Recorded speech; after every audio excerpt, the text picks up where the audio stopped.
मुख्यमंत्री किसान कल्याण योजना की 14वीं किस्त को लेकर लंबे समय से इंतजार कर रहे किसानों का इंतजार हुआ खत्म और जल्द किसान भाइयों के खाते में आएगी मुख्यमंत्री किसान कल्याण योजना की राशि। तो कब तक यह धनराशि किसान भाइयों के खाते में आने वाली है, आज हम वीडियो में इसी विषय पर चर्चा करेंगे। तो आप वीडियो को देखें अंत तक बिना स्किप किए हुए, ताकि आप किसी भी महत्वपूर्ण सूचना से वंचित ना हो। मुख्यमंत्री किसान कल्याण योजना के अंतर्गत मध्य प्रदेश के जो 83 लाख किसान भाई अभी तक इससे लाभान्वित हैं। आपको जानकारी के लिए बता दें कि जो प्रधानमंत्री सम्मान निधि योजना के पात्र किसान भाई हैं, उन्हीं को मध्य प्रदेश में मुख्यमंत्री किसान कल्याण योजना के अंतर्गत 6,000 रुपये की धनराशि अलग से दी जाती है। इस प्रकार से मध्य प्रदेश के किसान भाइयों के लिए 12,000 रुपये की धनराशि सम्मान निधि के रूप में प्रति वर्ष दी जा रही है। जैसा कि माननीय प्रधानमंत्री नरेंद्र मोदी जी ने पूर्व में ही कहा है कि किसानों के हितों के साथ समझौता नहीं किया जाएगा, निरंतर किसानों के लिए वह आर्थिक सहायता प्रदान कर रहे हैं, जिसके फलस्वरूप कई योजनाओं के माध्यम से वह किसानों को आर्थिक सहायता दे रहे हैं। उसी में से एक यह मुख्यमंत्री किसान कल्याण योजना है, जो मध्य प्रदेश के किसानों के लिए दी जाती है, जिसके माध्यम से किसान भाई अपनी आर्थिक स्थिति में सुधार ला सकते हैं। यह मध्य प्रदेश के सीमित एवं छोटे किसानों के लिए बहुत ही सुनहरा अवसर है।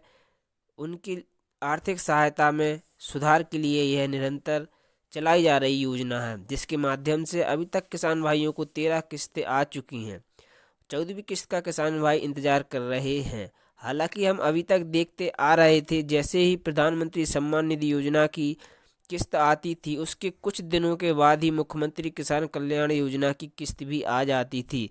लेकिन इस बार ऐसा नहीं हुआ। प्रधानमंत्री सम्मान निधि योजना की किस्त को आए हुए लगभग 1 महीना हो गया, लेकिन अभी तक मुख्यमंत्री किसान कल्याण योजना की 14वीं किस्त नहीं आई है। तो क्यों इस बार इतना लेट हो रहा है, क्या कारण रहा है कि अभी तक मुख्यमंत्री किसान कल्याण योजना की 14वीं किस्त नहीं आई है? तो आप वीडियो को देखें अंत तक बिना स्किप किए हुए, ताकि आप किसी भी महत्वपूर्ण सूचना से वंचित ना हो। इस वीडियो के माध्यम से बताया जा रहा है माननीय मुख्यमंत्री जी द्वारा कि कब तक यह धनराशि किसान भाइयों के खाते में आने वाली है। तो किसान भाइयों के लिए एक और महत्वपूर्ण सूचना, जिसके अंतर्गत आप समस्त किसान भाई अपने सारे डॉक्यूमेंट को अपडेट अवश्य करवा लें, साथ ही अपनी KYC को ज़रूर कंप्लीट करा के रखें, ताकि जो भी पैसा आने वाला है वह बिना किसी रुकावट के किसान भाइयों के खाते में आ जाए। यदि आपकी KYC कंप्लीट होगी तो पैसा आने में दिक्कत हो सकती है। जबकि माननीय मुख्यमंत्री महोदय का हम सभी ने अभिनंदन स्वागत किया और आज वह गरिमामय पल है जबकि मुख्यमंत्री किसान कल्याण योजना की राशि का अंतरण आज माननीय मुख्यमंत्री महोदय के कर कमलों से हो रहा है। पूरे प्रदेश के किसानों के लिए आज खुशी का फल है और विशेष अवसर है भगवान बलराम की जयंती का। माननीय मुख्यमंत्री महोदय से हमारा विनम्र अनुरोध है, सिंगल क्लिक के माध्यम से इस राशि का अंतरण माननीय मुख्यमंत्री महोदय करने जा रहे हैं। प्रदेश के 82 लाख से अधिक किसान भाई बहनों को 1671 करोड़ 12 लाख की राशि अंतरित सिंगल क्लिक के माध्यम से माननीय मुख्यमंत्री महोदय ने की, और जिसमें मंडला जिले में उन साथ आया हूं। तो किसानों के लिए भी जोरदार अभिनंदन करें श्रीमान नरेंद्र मोदी जी का। दोनों हाथ ऊपर करके जोरदार अभिनंदन होना चाहिए नरेंद्र मोदी जी का। क्या अद्भुत व्यक्तित्व है। माननीय मोदी जी के पहले किसानों के उनके खाते में कोई राशि डाल दे, ये बड़ा मुश्किल था, लेकिन मोदी जी ने कितने सारे क्षेत्रों में काम किया है। यशस्वी प्रधानमंत्री ने पहली बार किसानों को उनके हक की राशि घर बैठे खाते में डाली, और जब किसानों को माननीय मोदी जी राशि डालते हैं तो ये आप हमारी सरकार भी कैसे पीछे रह सकती है। हमारी सरकार के माध्यम से भी 83 लाख किसानों के खाते में 1650 करोड़ से ज्यादा की राशि आज किसान भाई बहन के खाते में जा रही। जोरदार अभिनंदन करें पूरे प्रदेश भर के किसानों के लिए। 83 लाख किसान के खाते हैं इसी के बलबूते पर हमारा मध्य प्रदेश कृषि का सबसे तेज गति से उन्नति करने वाला राज्य के रूप में जाना जाता है।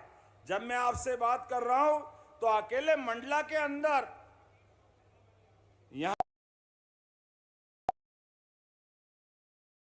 अभी 2 दिन पहले फसल बीमा की राशि भी आपके खाते में गई 14 लाख किसानों को। और उससे आगे भी मैं जब देख रहा हूं तो आज यहां किसान कल्याण निधि डालने आए, लेकिन इसके साथ साथ लगभग 106 करोड़ की लागत के 41 अलग अलग विकास कार्य जिनका भूमि पूजन और लोकार्पण दोनों हुआ। जोरदार अभिनंदन करें पूरे विकास कार्यों को लेकर के। कृषि धन्य है, कृषि पवित्र है, कृषि जीवन का मूल। सनातन संस्कृति हमें सदैव धरती माता और अन्न को पवित्र प्रसाद मानते हुए हमारे जीवन में इनका पवित्र स्थान दिलाती है। आज जब मैं आपसे बात कर रहा हूं तो जब हम अपने अन्न देवता मां अन्नपूर्णा और अन्नदाता की पूजन की बात करते हैं तो अपने आप श्रद्धा से हमारे किसानों की तरफ हमारा ध्यान जाता है, हमारी संस्कृति की तरफ हमारा ध्यान जाता है। कृषि केवल आजीविका नहीं है, जैसे सीमा पे जवान और खेत में किसान दोनों की भूमिका एक है। दोनों की भूमिका, जवान जान लगा करके सीमा की रक्षा करता है और किसान जान के बाजी लगाकर अपने तिल तिल करके सूरज देवता के साथ शरीर को पसीने से सुखाते हुए लोगों के लिए अन्न दिलाने का प्रयास करता है, मेहनत करता है। आज ये हमारी जो पहचान है, इसी आधार पर हमारे सारे तीज त्योहार बनाए गए। मैं आज आपके बीच बात कर रहा हूं तो हमारे बीच में जब मैं यहाँ आया, आने के पहले कई प्रकार के कार्यक्रम जोड़े गए। एक तरफ प्राकृतिक खेती को प्रोत्साहन देने के लिए खेती के भी अलग अलग तरीके, लेकिन उसका आधार, प्राकृतिक खेती का आधार गौ माता है। इसलिए पहले गौ माता की पूजन कराई। गौ माता की पूजन के साथ एक किसान और गौ माता ये एक दूसरे के पूरक है, दोनों में कोई अंतर नहीं। पशुपालन के माध्यम से रोजमर्रा के जीवन में आज भगवान बलराम और भगवान कृष्ण की बात करते हैं तो दोनों माखन, दही, दूध और इसका इतिहास भारत के साथ जुड़ा हुआ है।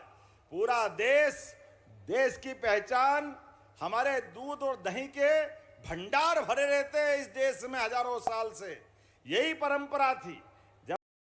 हालांकि अभी आधिकारिक घोषणा जारी नहीं हुई है, लेकिन सोशल मीडिया के माध्यम से बताया जा रहा है कि फरवरी माह में यह धनराशि किसान भाइयों के खाते में आने की संभावना जताई जा रही है कि फरवरी माह में आ सकती